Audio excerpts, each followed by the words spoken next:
ఎంతో టేస్టీగా కమ్మగా ఉండే వంకాయ మామిడికాయ కూర. నేను ఒక పావు కేజీ వంకాయలను తీసుకుంటున్నాను. అలాగే ఒక మామిడికాయ, సగం మామిడికాయ మాత్రమే వాడతాను. వంకాయల్ని ఇలా చిన్న చిన్న ముక్కలుగా కోసుకొని ఉప్పు నీటిలో వేసుకొని పెట్టుకోండి. అలాగే ఒక మీడియం సైజ్ ఉల్లిపాయ ఇంకా మామిడికాయల్ని ఇలా ముక్కలుగా కట్ చేసుకోండి. తర్వాత స్టవ్ పైన కడాయిని పెట్టుకొని దీంట్లోకి కొద్దిగా ఆయిల్ వేసుకోండి. ఆయిల్ హీట్ అయిన తర్వాత ఇందులోకి ఆవాలు ఇంకా జీలకర్రని వేసుకొని వేయించుకోవాలి. అవి వేగిన తర్వాత ముందుగా కట్ చేసి పెట్టుకున్న ఉల్లిపాయలు అలాగే కరివేపాకుని వేసుకొని కొద్దిగా వేయించుకోవాలి.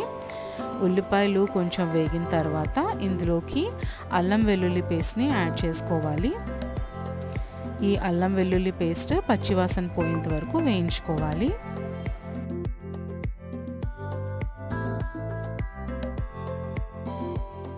ఇప్పుడు ఇందులోకి మనం కట్ చేసి పెట్టిన వంకాయ ముక్కల్ని వేసుకొని ఒకసారి కలుపుకోవాలి.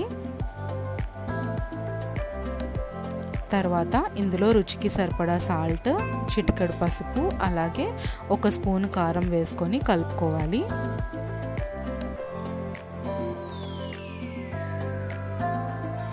మూత పెట్టుకొని ఒక 2-3 నిమిషాల పాటు మగ్గించుకోండి. వంకాయలు కొంచెం వేగిన తర్వాత ఇందులోకి మామిడికాయ ముక్కలు వేసుకోవాలి. వేసుకొని ఒకసారి అన్నీ బాగా కలిసేలాగా కలుపుకోవాలి.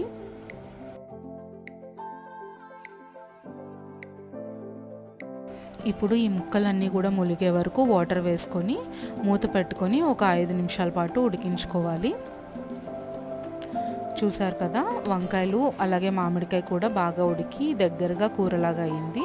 అంతే అండి, టేస్టీ కూర రెడీ. వీడియో నచ్చితే లైక్ చేయండి, మా ఛానల్ని సబ్స్క్రైబ్ చేసుకోండి.